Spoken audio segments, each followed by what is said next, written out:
Muy buenos días, soy José Guillermo Betancourt Villalobos, residente de primer año de Radiología e Imágenes Diagnósticas de la Universidad ICESI, y en esta ocasión vamos a revisar hemorragia intracraneal. Como manera de introducción, vamos a entender que la hemorragia intracraneal es una manifestación de un amplio espectro de enfermedades, siendo la tomografía de cráneo simple la modalidad inicial en pacientes con cefalea y déficit neurológico de elección que tenemos que em, revisar en casos de pacientes que tengamos esta sospecha diagnóstica. Vamos a tener dos patrones principales, la hemorragia extraaxial y la hemorragia intraaxial. Empezando por la hemorragia extraaxial. Como principios básicos tenemos que la tomografía es el examen inicial en el sangrado agudo. Tenemos que la presentación va a depender de la temporalidad de evolución desde que se desarrolló la hemorragia en nuestro paciente, teniendo en cuenta que cuando el sangrado es agudo o temprano, la sangre sedimentada va a ser hiperdensa en la tomografía simple. Sin embargo, como les comento, dependiendo de la evolución del sangrado, asimismo va a variar la cantidad de hemoglobina dentro del sangrado y por ende van a haber esos cambios de densidad en la tomografía axial. Como vemos, la tomografía, como sabemos, es un estudio ampliamente disponible, tiene un bajo costo comparativo con la resonancia magnética, su tiempo de adquisición es mucho más corto y en las primeras 6 horas del sangrado la sensibilidad es del 98,7% y la especificidad se aproxima casi hasta el 100%.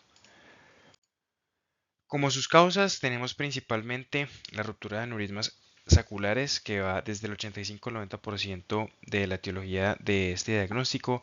Sin embargo, pueden haber rupturas de otros tipos de aneurismas, pueden haber disecciones arteriales, malformaciones vasculares, tumores, vasculitis, dentro de las causas principales. Siendo la hemorragia subaracnoidea una de las presentaciones más comunes que vamos a tener de hemorragia extraaxial, vamos a tener que esta se divide en diferentes patrones de distribución, siendo la más frecuente el patrón central hasta en el 85% de los casos. Vamos a tener hiperdensidad ocupando las cisternas de la base, viéndolo aquí en la tomografía que estamos viendo como en vez de ver el líquido cefalorraquídeo hipodenso como normalmente lo tenemos que ver, va a estar ocupado por la sangre que se va a manifestar como esa hiperdensidad que ocupa todos los espacios del espacio subaracnoideo. El segundo patrón que tenemos es el patrón perimesencefálico, que está hasta en el 10% de los casos, ocupando únicamente estas cisternas perimesencefálicas, respetando el resto de las cisternas del líquido cefalorraquídeo. Y finalmente tenemos la hemorragia subaracnoidea de la convejidad, que van a estar ubicadas hacia los surcos cerebrales de los lóbulos parietales, frontales, occipitales o incluso temporales, pero respetando las cisternas de la base. Muy importante tener en cuenta que un patrón no excluye al otro dependiendo de la magnitud de este sangrado y de la extensión que tengamos. Pueden haber múltiples patrones al mismo tiempo. En cuanto a la epidemiología de este diagnóstico, el 5% de los accidentes cerebrovasculares van a ser a causa de hemorragias.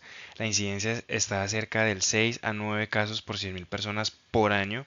La mortalidad es muy alta, desde el 35 hasta el 45% en los primeros 30 días desde que tenemos hemorragia extraaxial.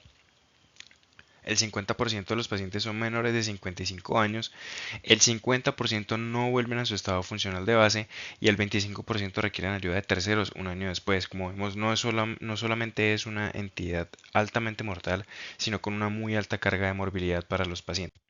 El siguiente patrón de hemorragia extraaxial es el hematoma epidural. Esta va a ser la acumulación de sangre entre la superficie interna del cráneo y la dura madre, como lo estamos viendo en la pantalla. Vamos a tener que el antecedente más frecuente que se relaciona con este tipo de sangrado es traumatismo y las fracturas de cráneo. El origen de este tipo de hemorragia suele ser arterial, con mayor frecuencia de un desgarro de la arteria meningea media. En cuanto a sus características imagenológicas, vamos a tener que típicamente se describe como una forma biconvexa que puede estar asociado a generar un efecto de masa que puede asociarse con herniación, que es otro de los temas que vamos a revisar más adelante, y estos suelen estar limitados por suturas craneales, pero no por los senos venosos, a diferencia de los hematomas subdurales que vamos a ver a continuación, que no están limitados por las suturas del cráneo. Estos hematomas requieren tratamiento quirúrgico debido a que si causan un efecto de masa muy importante, las consecuencias pueden ser muy deleterias para nuestros pacientes. A la derecha de la pantalla estamos viendo esta tomografía de cráneo simple en un corte axial en ventana de hueso, donde estamos viendo cómo este paciente con antecedente de trauma tuvo fractura que va a estar asociada a este sangrado de forma biconvexa, generando efecto de masa sobre el parénquima encefálico adyacente. La siguiente presentación de sangrado intracraneal que tenemos es el hematoma subdural, dado por la acumulación de sangre en el espacio subdural. Esta, como lo estamos viendo en esta imagen de aquí, este sangrado, como lo mencionábamos previamente, a diferencia de el epidural, es una pista que nos puede indicar que se trata de un hematoma subdural, es que este sí atraviesa las suturas, es mucho más frecuente que lo haga. También está relacionado en pacientes que han tenido trauma o en pacientes que, por ejemplo, tuvieron una punción lumbar o tienen derivaciones ventriculares y que estén sobrederivados. Los pacientes que estén cursando con hipotensión endocraneal pueden cursar con hematomas subdurales de, de manera bilateral dentro de este último diagnóstico diferencial o dentro de esta causa que acabamos de mencionar.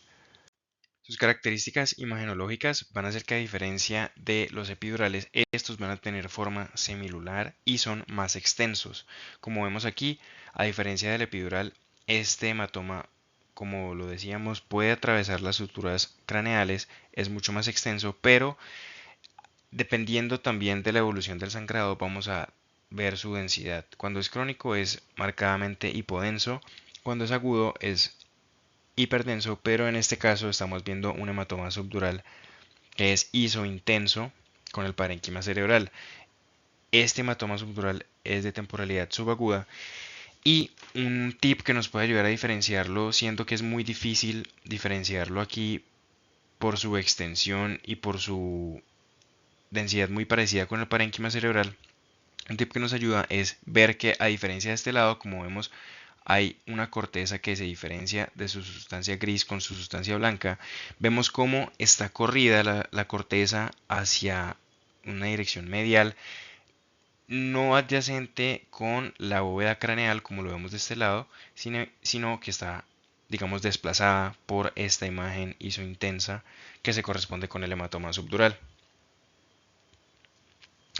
Las localizaciones más frecuentes de estos hematomas son las convejidades frontoparietales y la fosa craneal media. Este es otro ejemplo, como lo mencionábamos ahorita, dependiendo de la evolución del sangrado, asimismo va a ser su densidad. Aquí estamos viendo un sangrado crónico hipodenso que tiene este cambio de densidad hacia su parte posterior más hiperdenso. Esto es un sangrado, un hematoma subdural agudo sobre crónico. Otra presentación de hemorragia intracraneal es la hemorragia intraventricular. La vamos a ver como sangre hiperdensa dentro del sistema ventricular cerebral. Aquí, como estamos viendo las astas frontales de los ventrículos laterales, a ambos lados tienen estas imágenes hiperdensas compatibles con sangrado. No solo en las astas frontales, también vamos a tener en el asta occipital. Tenemos que tener en cuenta que es frecuente que la sangre se pueda ubicar hacia las partes más declives, como el paciente va a estar en decúbito supino, la sangre tiende a reposar hacia la parte declive de estas astas occipitales de los ventrículos laterales. Estos sangrados también se asocian a una muy alta morbimortalidad importante, porque este sangrado, cuando digamos empieza a coagularse, puede tapar los forámenes de el sistema ventricular, impidiendo un adecuado flujo del mismo, lo que conduce a una hidrocefalia y más efecto de masa y más problemas que pueden ser deleterios para la salud de nuestros pacientes. Es importante entender que este sangrado puede ser primario, es decir, que lo ubiquemos únicamente como sangrado intraventricular, pero también puede ser secundario, como en este caso, donde estamos viendo un paciente que ha tenido un sangrado talámico que tuvo extensión hacia el sistema ventricular. Es decir, puede ser un sangrado tanto intraparenquimatoso o extraaxial que tuvo, digamos, migración hacia adentro del sistema ventricular. Seguimos con el patrón de hemorragia intraaxial. Entonces, la sangre se ve hiperdensa durante el periodo agudo, como lo acabamos de ver. La diferencia de este es que ahorita el sangrado va a estar dentro del parénquima cerebral. Va a estar asociado a que hay un rápido desarrollo de edema, que lo vamos a ver como hipodensidad del parénquima adyacente. Y dependiendo de su evolución, asimismo vamos a ver cómo va a cambiar la densidad de estos sangrados. Entonces vamos a tener dos patrones, el patrón lobar y el patrón profundo, siendo el más común el patrón profundo. Tenemos que la epidemiología es de 30 a 100.000 cada 100.000 habitantes, la mortalidad es de hasta el 52% al primer mes y muchas veces, dependiendo de la severidad del sangrado, incluso hasta el 50% de los pacientes pueden morir en los primeros 2 días. Las causas más comunes son emergencias hipertensivas, la angiopatía amiloide cerebral, malformaciones vasculares, e incluso pacientes que estén anticoagulados o que tengan coagulopatías, o en pacientes que han tenido infartos y han sido llevados a terapias de reperfusión vascular. Tenemos este caso, como les comentaba, dependiendo de la temporalidad del sangrado, asimismo va a ser su evolución en tomografía. Este es un mismo paciente que fue evaluado a través del tiempo y vamos a ver cómo en su etapa hiperaguda es hiperdenso. Vamos a ver que ya a los 10 días en estadio subagudo cambia su densidad a más y su intensa con el parénquima, con la corteza cerebral, y hacia los 20 días de evolución ese sangrado evoluciona a una densidad hipodensa. Siendo la hemorragia intracraneal hipertensiva la causa más importante de este tipo de sangrados, vamos a tener que causa hasta el 15% de los ACVs, es causante de hasta el 50% de hemorragia intracraneal no traumática y es la causa más común en los pacientes que tienen 45 a 70 años. Las causas menos comunes son las neoplasias, las coagulopatías, trombosis venosa cerebral profunda, uso de drogas o malformaciones vasculares. Este tipo de sangrados más frecuentemente se asocia con pacientes jóvenes. También tenemos, dependiendo eh, de su etiología, en este caso hablando de la hemorragia intracraneal por emergencia hipertensiva, la ubicación más frecuente de este tipo de sangrados. Hasta en el 65% van a ser gangliobasales, hasta el 25% son talámicos, hasta el 10% pueden ser o en el tallo o en el cerebelo. Y finalmente el patrón lobar, dentro de sus causas más frecuentes va a ser la angiopatía amiloide cerebral, pacientes anticoagulados, pacientes que tienen malformaciones arteriovenosas que presentaron ruptura o hipertensión en un muy poco porcentaje de pacientes. Recordamos que los hallazgos que vamos a tener por resonancia magnética van a ser muy similares a los que tenemos por tomografía de cráneo. Sin embargo, tenemos que recordar que cada secuencia de la resonancia va a ser muy importante porque si nos guiamos por el T1 y el T2, la apariencia de ese sangrado en particular, la característica de la intensidad de señal de T1 y de T2 nos va a orientar a la temporalidad del sangrado. Aquí estamos viendo un ejemplo de un paciente con hemorragia intraparenquimatosa en un patrón lobar. Estamos viendo cómo hacia la convejidad del lóbulo frontal derecho tenemos esta resonancia magnética en secuencia T1 en un corte axial. Vemos cómo hay un centro hiperintenso, asociado